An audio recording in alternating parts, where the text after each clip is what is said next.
들어주시기 바라겠습니다. 자, 이제 본격적으로 강의 시작하겠습니다. 우석훈 박사님 소개하겠습니다. 박수 부탁드리겠습니다. 고생하세요. 고생하셨습니다.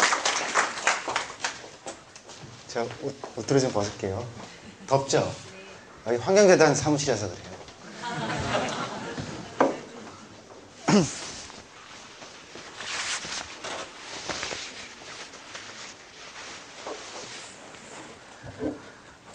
여기 한 자리 비어있는데 비었나요?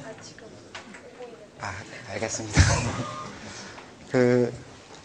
약간 서 계시게 해서 죄송하긴 한데요. 아마 1, 2강 정도만 그럴 거고 3강 지나면서 이게 사망자 발생 막 할 것 같거든요. 안내를 맡은 저로서는 되도록이면 낙오 없이 이렇게 많은 사람들을 데리고 가고 싶은데요. 아마 3강쯤에 한 3분의 1은 사망할 거라고 생각하니까요. 두 번만 고생하세요. 하여간 이것저것 생각이 많이 드는데요. 아마 이런 식의 대중 강연을 8강씩 한 거가 아마 한국에서 되게 오랜만일 거예요. 약간 개인적인 소회를 조금 말씀드리면은 이재호 아시죠? 싫죠? 그게 88년도 가을인데요. 그러니까 88년 4월에 아마 4월일 거예요. 김근태 선생이 정치학교라는 걸 만들었거든요. 그게 이제 80년대라는 공간에서 생긴 첫 번째 시민 아카데미였고요. 두 번째 생긴 게 이재호 사무실인데 그때 서울민중연합이라고 불렸죠. 조금 큰 것 같은데요.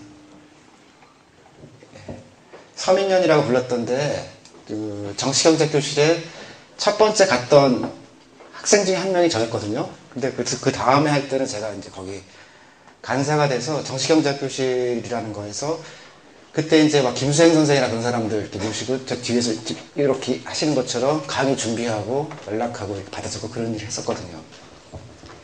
그거 하다가 제가 수배받아서 도망다니다 결국 유학까지 가는 건데요. 옛날에는 이런 강의 이렇게 들어오면 잡아가고 그랬어요. 근데 90년대가 되니까 자유는 생겼는데 그 다음부터 돈이 안 되면 뭘 할 수가 없더라고요. 그래서 이제 한겨레나 그런 데서 시민강좌 같은 거 열었는데 돈 내야 가는 거였거든요. 그리고 2000년대 오니까 이제 다 죽었어요. 그래서 몇 달짜리 그런 강좌를 하기가 어렵고 지난 10년 동안 우리가 한 탕짜리 했었거든요. 그러니까 뭐 1시간 반이나 2시간 이렇게 되는 강연회 위주로 했는데 그러다 보니까 이제 뭔가 기본적인 걸 전달하고 싶은데 시간상은 그렇게 하기가 어렵거든요. 1시간 동안 아무리 떠들어봐야 밥 먹었냐 그러면 밥 먹었다 그러고 또 먹을 거냐 그러면 또 먹을 거다 그러고 잘 먹고 잘 살아 그러고 가는 수밖에 없거든요. 그렇게 해서는 좀 곤란하다는 생각이 들었고요. 사회과학이라는 얘기를 좀 해보고 싶었다는 거는 사회과학이라는 말 자체가 우리를 아주 감동적으로 만드는 시기가 있었어요. 근데 요즘에 제가 대학생들을 보면서 사회과학이라는 말을 하니까 자더라고요, 바로. 그러니까 딱 이게 코딩이 되는가 봐요. 사회과학 그러면은 굽는 거. 그래서. 근데 3, 4학년 학생들을 놓고 이제 수업도 하고 그러다 보니까 사실은 대학교 1, 2학년 때 했었어야 되고 기본적으로는 알고 있을 수도 있었을 것 같은데 잘 모르더라고요. 그래서 이렇게 곰곰이 보니까 80년대는 그 역할을 대학이나 책이 해준 건 아니고 그냥 운동과 서클이라고 그러죠. 동아리나 그런 데서 그냥 해줬거든요. 근데 그거를 지금에 와서 다시 만들려고 하면 만들 길이 없을 것 같아요. 그리고 책을 쭉 보니까 간단한 얘기들도 책에 잘 없더라고요. 그러니까 요즘 나오는 사회과학 책들이 굉장히 좁은 데에 대한 분석을 하고 있어요. 그런데 공통에 관한 그런 얘기들을 할 수 있는 게 없을까라는 그런 생각을 하다가 이제 이번 강좌를 준비하게 된 거고요. 한 8주 동안 갈 건데요. 제가 봐서 쪽글 다 쓰시는 분은 제가 이렇게 편지를 써서 이렇게 수료장 이렇게 해드릴까 생각 중이긴 한데 그래서 그 쪽글 너무 많이 쓰지 마세요. 왜냐면 너무 공부 못함 그렇게 쓸 수도 있어요. 자, 그럼 오늘 시간을 봐서요. 프롤로그를 아마 오늘 끝낼 수 있을 것 같고요. 그 다음에 운영에 관한 얘기 조금 하고 2강 얘기 바로 조금 들어갈지 말지는 좀 이따 쉬고 할게요. 시 좋아하세요? 저는 시 좋아해요. 시 하나 보고 시작할게요. 그 공자의 생활날이라는 시가 있어요. 네, 글씨 못 쓰는데요. 그런가 보다 하세요. 꽃이 열매의 상부에 피었을 때 너는 줄넘기 장난을 한다. 이거 교과서에 안 나오나요? 국수. 교과서는 아니고 문제집에서 본 기억이 있습니다. 이태리어로는 마카로니라고.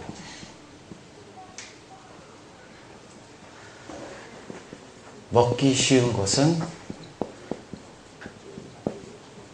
나의, 좀 틀릴 수도 있어요. 알란성인가? 나는 발열한 형상을 구하였으나 그것은 작전과 같은 것이기 어렵다. 것이기 어려웠다. 그리고 그 다음 면이 어려워요. 소리 조금만 줄여주실래요?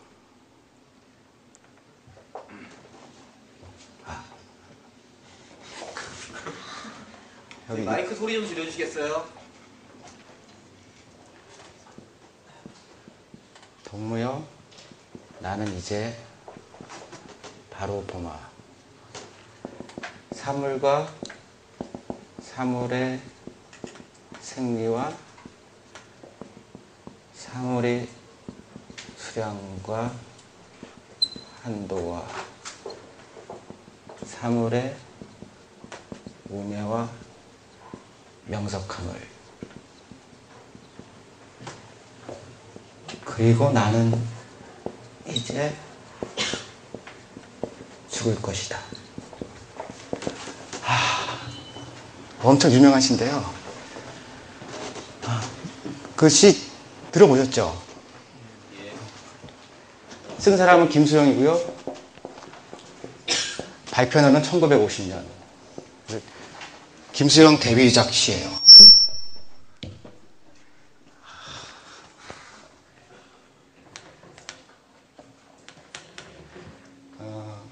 50년이면 우리 전쟁 났던 해죠. 그 50년이라는 해가요. 지금 와서 보면 굉장히 아쉽고 그런 해예요. 그러니까 한국의 모더니즘이라는 게 출발한 해이기도 하고, 한나라당에서 공교육 되게 싫어하죠. 그 공교육이 우리나라에서 법적으로 시작된 해가 1950년이에요. 그러니까 1950년에 굉장히 많은 것들이 시작됐고, 경제발전에 대한 논의도 그때 있었는데, 전쟁 나면서 그냥 깨졌거든요. 김수영이 이 시를 쓸 때, 명동에서 그냥 왔다 갔다 하면서 연극하려고 그랬던 때고요. 나이는 29살. 여기서 29살 넘으신 분들 있으세요? 네, 김수영처럼 살긴 걸렸죠? 그 밑에 있는 분들은 아직 김수영처럼 데뷔할 기회가 있습니다. 꽃이 열매의 상부에 피었을 때 뭔가 문명이 만개하는 그런 느낌이죠. 나는 줄넘기 장난을 한다는 거는 한 시인일 수도 있고 한 연구자가 갖고 있는 삶에 관한 얘기고요. 국수 먹는 거는 배고프다는 얘기잖아요. 그런 얘기고, 발랄한 형상은 공부를 잘하고 싶었는데 작전과 같은 것이기 어렵다. 필요한 게 되게 많으니까 잘 하기가 어렵다는 얘기고, 그 다음 문장을 보통 한국의 모더니즘 선언이라고도 하고 코지터 선언이라고 하거든요. 우리가 지금부터 할 얘기가 저 세 문장에 들어가 있죠. 그러니까 사물과 사물의 생리라는 거는, 생리는 약간 생물학적인 개념이기도 하고 생태적인 개념이기도 하고, 특성, 본질, 영어랑 피직스 같은 얘기고요. 사물의 수량과 한도라는 거는 약간 양적 개념이잖아요.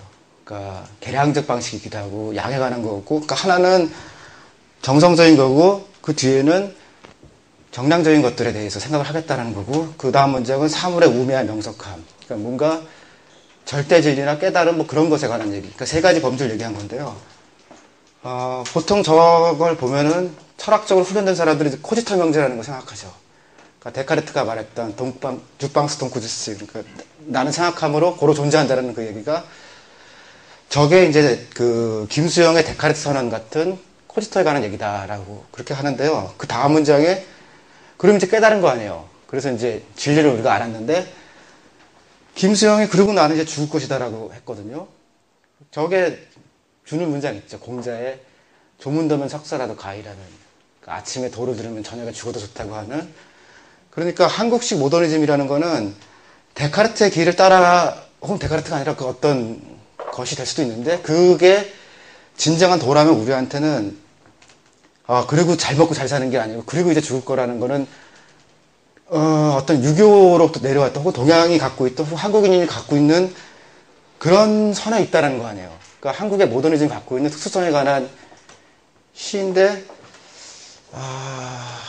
제가 보면은 2010년에는 이런 건 아무도 안 하는 것 같아요. 사물의 수량과 한도 그런 걸 안 하는 것 같고 우매는 이명박이 하는 것 같고 명석함은 유시민이 하는 것 같고 약간 그렇죠?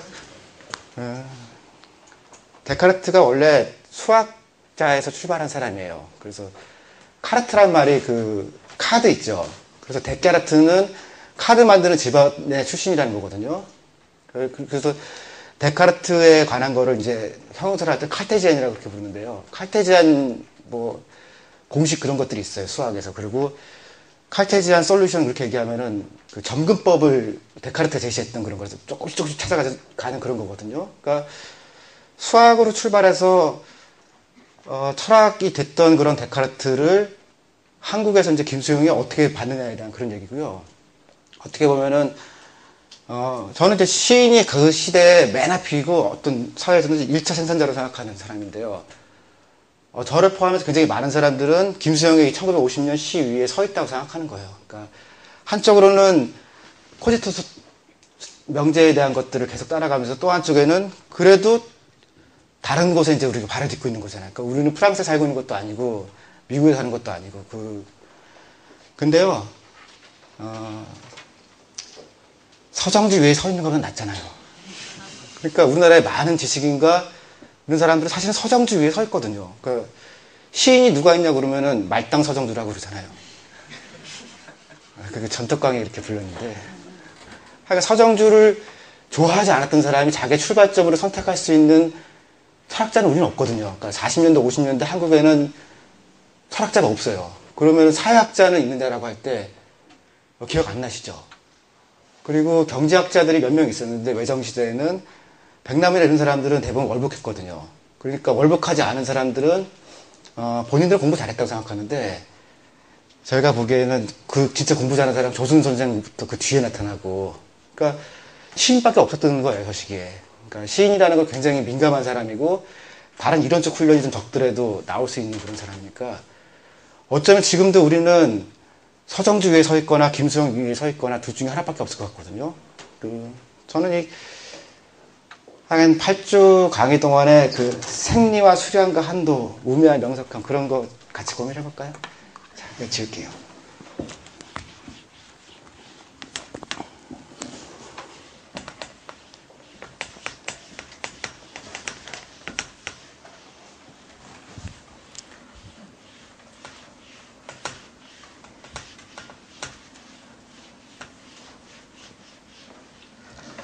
어, 80년대 얘기 다시 또 꺼내서 미안하긴 한데요. 그러니까 그 시절에 대학생들 중에서 조금 이제 지 잘난 맛에 사는 사람들 있잖아요. 그 티메라고 불렀는데 티메 뺏기고 모르시죠? 타임지 얘기하는데. 대학교 1학년이 타임지를 읽을 수가 없잖아요. 근데 그 타임지를 앞에 꽂고 있어야 가슴이 이렇게 뭐 편안하다는 그런 티메족들이라고 그랬거든요. 그 티메, 저도 그런 거 했었어요. 저는 뉴스위크 갖고 다녔는데 하여간 티메가 싫어서 뭐 했던 사람들이 공통적으로 했던 두 가지 공부가 있었는데 하나가 철학사고 철학사를 다 공부했었거든요. 그 다음에 그런 사람들이 했던 게 습작 같은 걸 했어요. 그러니까 꼭 시나 소설을 쓰지 않더라도 그러니까 글을 써야 된다라고 하는 사람이 습작을 했거든요. 근데 습작에도 두 가지 계열이 있죠. 진짜 글 같은 습작을 하는 거랑 찌라시를 위한 습작이 있거든요. 그러니까 대자보들 있잖아요. 그러니까 제가 제일 처음 썼던 글도